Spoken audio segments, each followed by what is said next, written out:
Se cometieron violaciones sistemáticas, generalizadas y graves de los derechos humanos en Bielorrusia en el periodo previo a las elecciones presidenciales de 2020 y después, según el último informe de la Oficina de Derechos Humanos de la ONU presentado hoy, 22 de marzo, en el Consejo de Derechos Humanos en Ginebra. El informe se basa en el análisis detallado de 207 entrevistas realizadas en 2022, con víctimas y testigos, así como con otras partes interesadas, dijo Nada al-Nassif, alta comisionada adjunta de Derechos Humanos de la ONU. Nuestra oficina recolectó, preservó y analizó más de 2.500 elementos de información y evidencia, de acuerdo con nuestra metodología establecida. El segundo informe de la Oficina de Derechos Humanos de la ONU documentó prácticas generalizadas y sistemáticas, de tortura y malos tratos dirigidas contra personas por su oposición real o percibida al gobierno o a los resultados oficiales declarados de las elecciones. Estas violaciones se cometieron generalmente después de la detención en vehículos policiales, en comisarías o en centros de detención. El informe cubre el periodo del 1 de mayo de 2020 al 31 de diciembre de 2022.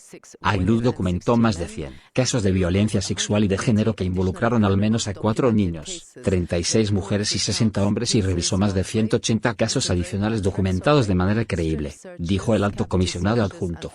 El informe relata casos de violación, intento de violación y amenazas de violación, registros desnudos, registros de cavidades y desnudez forzada. La violencia sexual y de género a menudo también fue dirigida por hombres hacia hombres. La golpiza de miles de manifestantes pacíficos inmediatamente después de las disputadas elecciones del 9 al 14 de agosto de 2020 fue aprobada en un alto nivel dentro del gobierno, según el informe. Las autoridades de Bielorrusia arrestaron y detuvieron arbitrariamente a decenas de miles de personas en los últimos 2 años y medio, muchas de las cuales por participar pacíficamente en manifestaciones relacionadas con las elecciones presidenciales de 2020. Encontramos las muertes ilegales de al menos 5 personas en el contexto de las protestas de 2020, informó la señora al-Nassif. De acuerdo con nuestros hallazgos anteriores sobre el uso generalizado, innecesario y desproporcionado de la fuerza, evaluamos además que el equipo y las armas de control de multitudes se usaron innecesariamente para dispersar por la fuerza las protestas en Minsk, al menos hasta noviembre de 2020. El ACNUR sigue documentando sentencias severas y desproporcionadas dictadas por los tribunales contra figuras de la oposición, blogueros, periodistas, defensores de los derechos humanos, sindicalistas y abogados. En 2023, tales sentencias incluyen las dictadas, luego de juicios separados de los líderes de la oposición Sviatlana Tsikhanouskaya y Pavel Latushko, 4 defensores de los derechos humanos de Viasna, incluido el Premio Nobel de la Paz Ales Bialiatski, dijo la señora al-Nassif. La mayoría de los medios de comunicación bielorrusos independientes han sido declarados extremistas por las autoridades, incluida la Asociación de Periodistas de Bielorrusia, BAJ. Para febrero de 2023, las autoridades habían cerrado 797 ONG, mientras que otras 432 habían cerrado para evitar un posible enjuiciamiento. Las autoridades intensificaron su represión masiva contra miembros de la sociedad civil, los medios de comunicación y la oposición política por ejercer sus derechos a la libertad de expresión, reunión pacífica y asociación, afirmó la alta comisionada adjunta.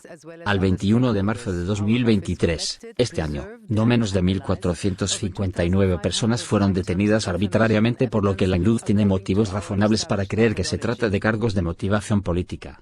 La Oficina de Derechos Humanos está muy preocupada por las enmiendas legislativas recientes, como el Código de Procedimiento Penal, que se modificó en julio de 2022 y ahora permite los juicios en rebeldía para permitir que se persiga a activistas políticos en el extranjero.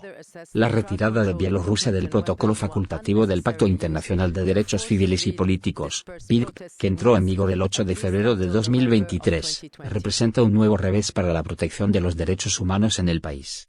En reacción al informe, Larisa Belskaya, embajadora y representante permanente de Bielorrusia ante la ONU en Ginebra, dijo que Bielorrusia está viviendo y desarrollándose a pesar de la presión y la histeria inyectada por varios países occidentales y la llamada experiencia del ACNUR. Que desde hace un año viene creando informes sesgados sobre mi país, uno de los cuales se presenta hoy. Agregó que tanto los autores de tales informes como los iniciadores de las resoluciones antibielorrusas en el Consejo de Derechos Humanos humillan al pueblo bielorruso, tratando de identificar a toda nuestra nación con unas pocas ONG marginales.